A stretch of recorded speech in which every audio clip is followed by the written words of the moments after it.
Hello दोस्तों, नमस्कार। मैं आयुष तिवारी आपके अपने यूट्यूब प्लेटफॉर्म स्टडी B7 पर आप सबका तहे दिल से स्वागत करता हूं। तो दोस्तों, मैं क्षमा चाहूँगा कि पिछले 3-4 दिनों से आपको मैं वीडियो प्रोवाइड नहीं कर पा रहा था। तो दोस्तों, जैसा कि हमारी जो श्रृंखला चल रही थी हिंदी साहित्य का इतिहास, उसमें हमने आदिकाल, भक्तिकाल और रीतिकाल को भली भांति उसका अध्ययन कर लिया था।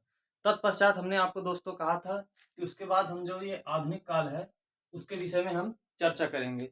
तो आइए दोस्तों, शुरू करते हैं बिना कोई आपका समय लिए। तो दोस्तों, आधुनिक काल आधुनिक काल का जो टाइम पीरियड है 1850 से अब तक। और दोस्तों, एक मैं की पॉइंट बता दूं आपको कि जो ये टाइम पीरियड है, आचार्य रामचंद्र शुक्ल के अनुसार जो भी टाइम पीरियड दिया गया है वो टाइम पीरियड ही सही माना गया है। ठीक ना दोस्तों। बाकी उसमें क्योंकि टाइम पीरियड में आप जब हमने आपको पढ़ाया होगा उसमें कई टाइम पीरियड दिए होंगे, हमने आपको अथवा भी करके बताया होगा, लेकिन जो उसमें रामचंद्र शुक्ल के अनुसार जो दिया गया है, रामचंद्र शुक्ल के अनुसार जो दिया गया है वही टाइम पीरियड वो सर्वमान्य है। तो आइए दोस्तों, देखते हैं अब हम आधुनिक काल। आधुनिक काल में पहला युग है। आधुनिक काल में कई युग हैं। भारतेंद्र युग, द्विवेदी युग, छायावाद युग और उसके बाद तत्पश्चात छायावोत्तर युग है। तो उसमें हमने, अब आप देखिए, उसमें पहले हम पढ़ेंगे भारतेंद्र युग। भारतेंद्र युग का भी टाइम पीरियड देखेंगे 1850 से 1900। ठीक ना दोस्तों, 1850 से 1900। नामकरण, ये जो भारतेंद्र युग का नामकरण है वो भारतेंद्र हरिश्चंद्र के नाम के ऊपर पड़ा हुआ है। किसके नाम पर? भारतेंद्र हरिश्चंद्र के नाम पर भारतेंद्र युग का नाम पड़ा है। ठीक ना दोस्तों, एक बार फिर पुनः रिपीट करेंगे। ये जो भारतेंद्र युग का जो ये नाम है किसके नाम पे पड़ा है? भारतेंद्र हरिश्चंद्र के नाम पे पड़ा हुआ है। ठीक ना दोस्तों। उसके बाद कई कई प्रतियोगी परीक्षाओं में भारतेंद्र हरिश्चंद्र के ये जो पिताजी हैं उनका नाम पूछ लेता है। तो उनका नाम क्या है दोस्तों? गोपाल चंद्र गिरिधर दास। क्या दोस्तों? गोपाल चंद गिरिधर दास, जो क्या थे? कवि थे। क्या थे दोस्तों? वो भी एक कवि थे। ठीक ना दोस्तों। अब इसमें जो रचनाएं हैं, जो कवि इंपॉर्टेंट है, जो रचनाकार इंपॉर्टेंट है, उसको आइए बारी बारी से हम देख लेते हैं। तो इसमें देखेंगे दोस्तों, पहले भारतेंद्र हरिश्चंद्र। भारतेंद्र युग का नाम किसके नाम पर पड़ा है? आपका भारतेंद्र हरिश्चंद्र के नाम पर। ठीक ना दोस्तों। अब आइए देखते हैं रचनाओं में। पहले रहेंगे भारतेंद्र हरिश्चंद्र, उनकी रचनाएं देखेंगे। यहाँ पे जो हमने इस स्लाइड में लिखी है, ये जो स्लाइड में हमने लिखा है, आप पेपर उठा के देखिएगा, प्रीवियस ईयर क्वेश्चन पेपर उठा के देखिएगा, यही रचनाएं घूम फिर के यही इर्द गिर्द उसके रहेंगी। तो दोस्तों देखिएगा, इनकी पहली रचना है प्रेम वाटिका। कौन सी दोस्तों? प्रेम वाटिका। प्रेम सरोवर, गीता गोविंद नंद, प्रेम प्रलाप, विजय पताका। ये दोस्तों आप जब टीजीटी पीएचडी का भी पेपर उठा के देखेंगे ना, तो उसमें समझिए कॉमन क्वेश्चन है। क्या दोस्तों? कॉमन क्वेश्चन है कि विजय पताका। विजय पताका किसकी रचना है? आपके भारतेंद्र हरिश्चंद्र जी की। फिर बद्री नारायण प्रेम घन, बद्री नारायण प्रेम घन, ये जो है ये उपनाम है, प्रेम घन। ठीक ना दोस्तों। इसमें देखेंगे इनकी एक ही रचना इंपॉर्टेंट है हमारे हिसाब से, लालित्य लहरी। लालित्य लहरी, लालित्य लहरी। ठीक ना दोस्तों। दो कवि, दो रचनाकार हो गए, एक भारतेंद्र हरिश्चंद्र हो गए, एक बद्री नारायण प्रेमघन हो गए।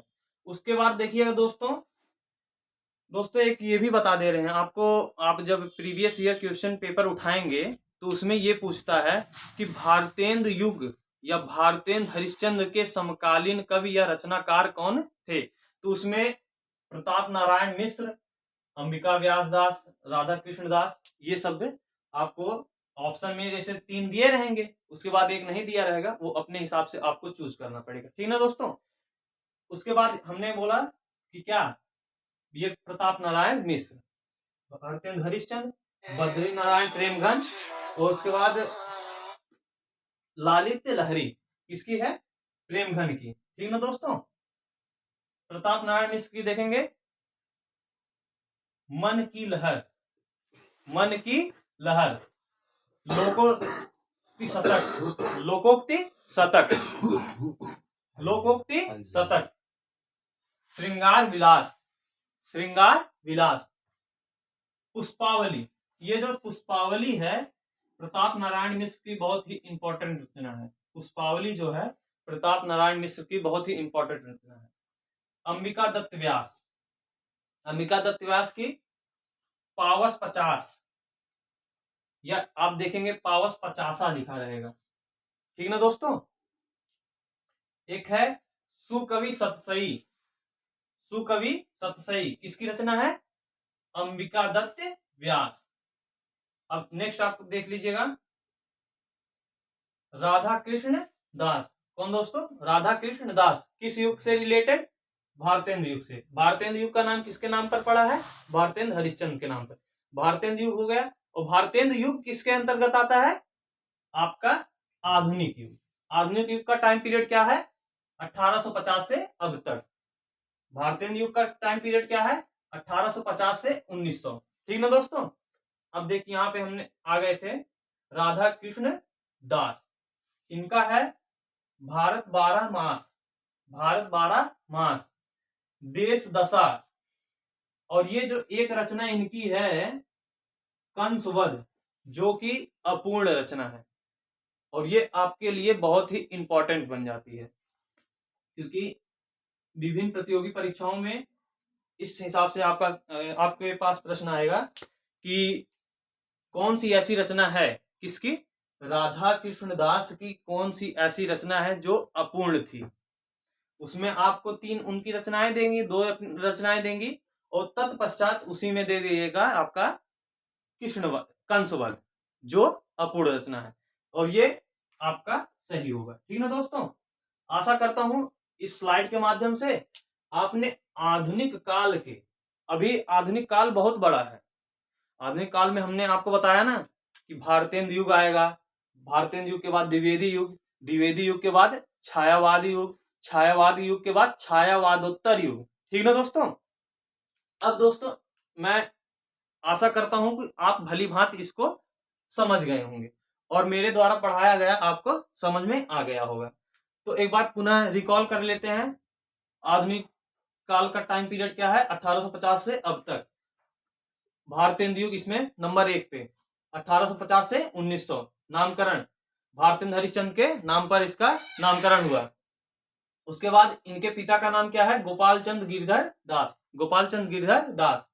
तत्पश्चात भारतेंदु हरिश्चंद्र, इनकी रचनाएं जो प्रेम वाटिका, प्रेम सरोवर, प्रेम प्रलाप, विजय पताका, और ये हम भूल गए थे, सॉरी दोस्तों, ये जो है प्रेम माधुरी, और प्रेम माधुरी हमने 2 बार लिख दिया है। तो ये भी जो प्रेम माधुरी भी है ये भी इंपॉर्टेंट है। और जो आप अगर टीजीटी पीजीटी का पेपर या यूपी टेट सीटेट आदि का पेपर उठा के देखेंगे तो ये जो प्रेम पताका रहता है ये काफी कॉमन क्वेश्चन है, ठीक ना दोस्तों। आशा करता हूं आप सबको भली भांति समझ में आ गया होगा, और हमने आपको ये जो बताया है कि किसका टाइम पीरियड आप सर्वमान मानेंगे, किसका? आचार्य रामचंद्र शुक्ल के अनुसार जो टाइम पीरियड दिया रहेगा वही सर्वमान है। और मैं दोस्तों आपको जब ये आप हमारा ये खत्म होने वाला रहेगा क्रम, उसमें हम लास्ट में एक पढ़ाएंगे कि जो क्रम है, जो आचार्य रामचंद्र शुक्ल के अनुसार जो टाइम पीरियड दिया गया है उसको मैं एक स्लाइड के माध्यम से आप सबके सामने प्रस्तुत कर दूंगा, ठीक ना दोस्तों।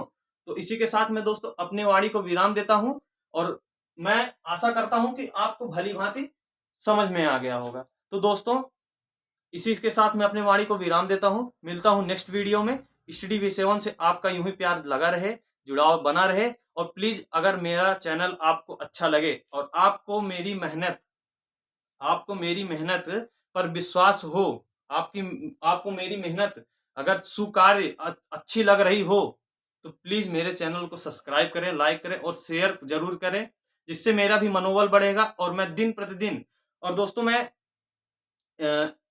आपको एक बस कल आपको एक शेड्यूल देने वाला हूं कि किस हिसाब से कौन कौन सा चैप्टर मैं लूंगा और किस हिसाब से उसका बारी बारी से एक्सप्लेन करके स्लाइड के माध्यम से आपको दूंगा। तो दोस्तों मिलता हूं नेक्स्ट वीडियो में। स्टडी B7 से जुड़ने के लिए धन्यवाद। नमस्कार।